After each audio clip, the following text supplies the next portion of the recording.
Hello everyone, it's Orshi Patkanyi from Women as Entrepreneurs.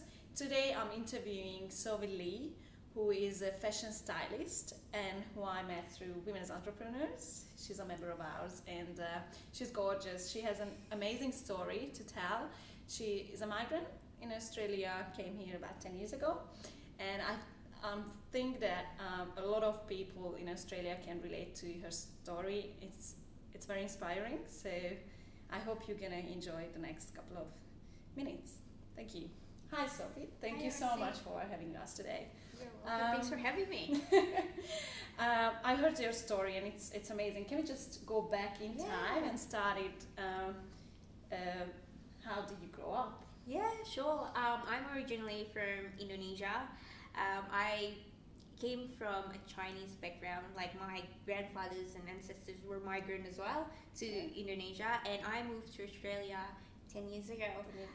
So mom and dad were entrepreneurs, so they had their own jewelry business, and in 98 when there were like riots in Indonesia, they decided to send us, me and my 3 other sisters, to Malaysia to study while they continued their business in Indonesia. And then after we graduated, we finished our degree here in Sydney, and I you loved have 3 it. sisters. I have so 3 4 other sisters in the family. 4 sisters in the family. My eldest sister came here first, and I followed her 6 months later. I love it here. My mom was telling me, like, ever since I was 3 years old, I always wanted to go to Sydney. Perfect. So when I graduated, she was like, it was a dream come true. Exactly. For her seeing it, I didn't remember any of it because I was 3. Yeah, of course. But I loved it here and been staying here. So you were studying here? Yes. What did you study? I originally studied marketing and international business, and then I changed it to accounting. What made you change? It's the PR regulation, unfortunately. Yeah. A lot of people can relate to that. I love Sydney so much and Australia so much that I did everything to stay here. And then once you got the permanent residency, you could bring your family. Slowly. We had to wait until my eldest sister got her PR as well. Yeah. Okay. And then I brought in my other sisters one by one, and my mom as well to come here. Yeah. So then what happened? How did your mother?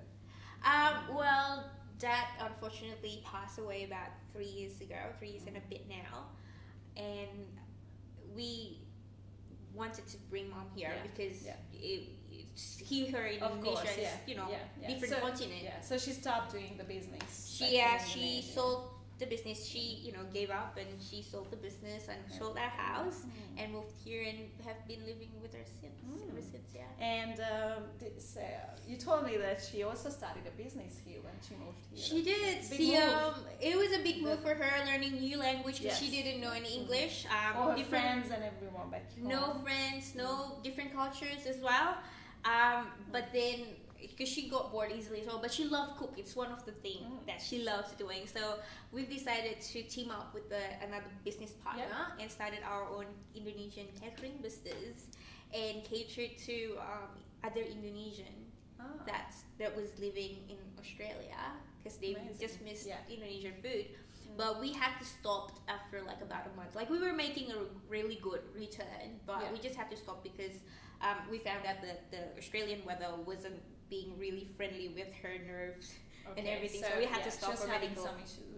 Medical reasons. So what was the entrepreneurial picture that you were seeing as a child?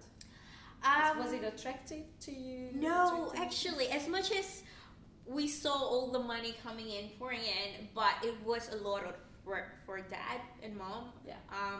If they are not there in the shop, then they're not opening the shop, so no money coming in. Yeah. After the shop closed at about 5 o'clock, then they still had to do other things. So for 4 of us, even though we knew that it was a really awesome business because they were in gold jewelries, it was a lot of work. So we decided we're so going to it was the old school type of running a business, the hard work, blood, sweat, and tears. Okay, so that as a child, just experiencing that wasn't very It was a attractive to nightmare them. because they hardly spend any time with us. How So- interesting that now you are an entrepreneur as well. So Exactly. we're gonna get back to this. So that picture was not attractive. No. So then you decided to work for someone Yes. else, just get the hours that Yep. you needed to work, And have fun then at work. and then free time. as well. Exactly. So then, what happened that made the world turn around and switch everything Well, it was in your life? that event when Dad did pass away, or at that time he wasn't passed, but he had a stroke, and he was in Indonesia, obviously, and I decided after his cremation that I would do anything to drop anything for everyone anytime that I want, but if I do have, and that's what I have been doing anyway, but if I had the luxury of the financial support for myself and not depending on the flight times and everything and other circumstances, I could have just hired that private jet and go to Indonesia straight away.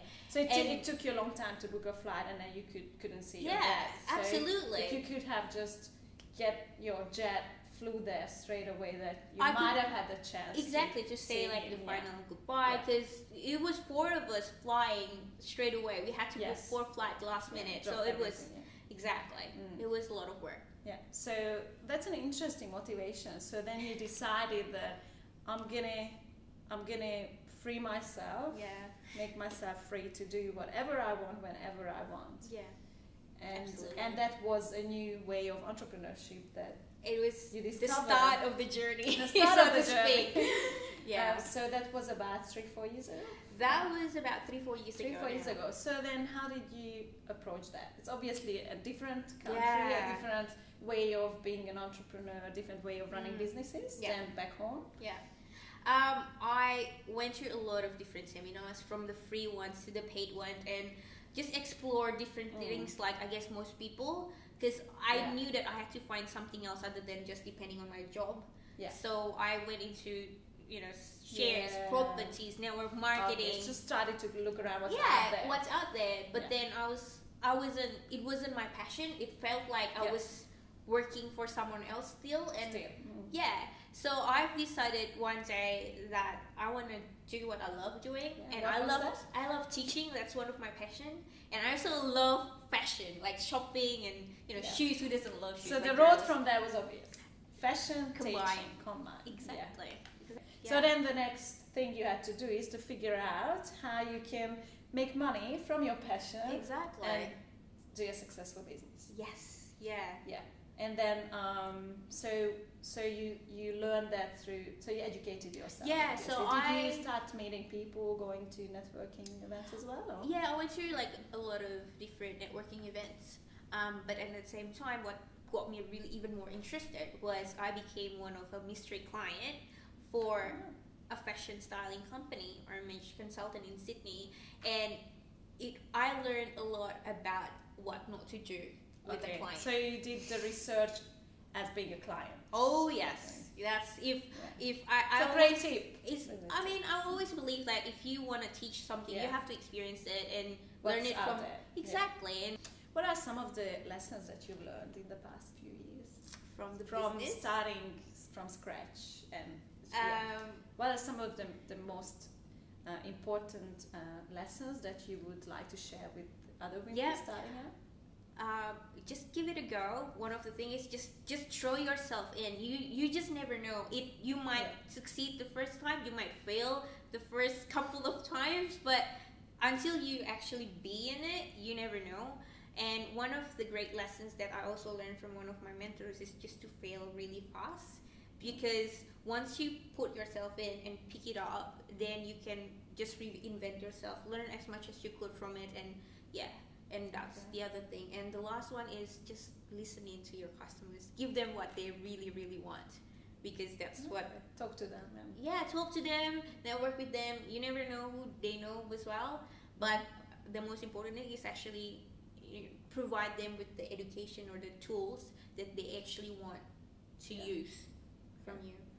Well, thank you so much, Sovy. It's really amazing to see that you can actually succeed from, coming from a totally different background and culture, and just coming here and you can make your dreams come true. And this is what this place is about. So yeah, no, thank you so much for providing the avenue as well for us.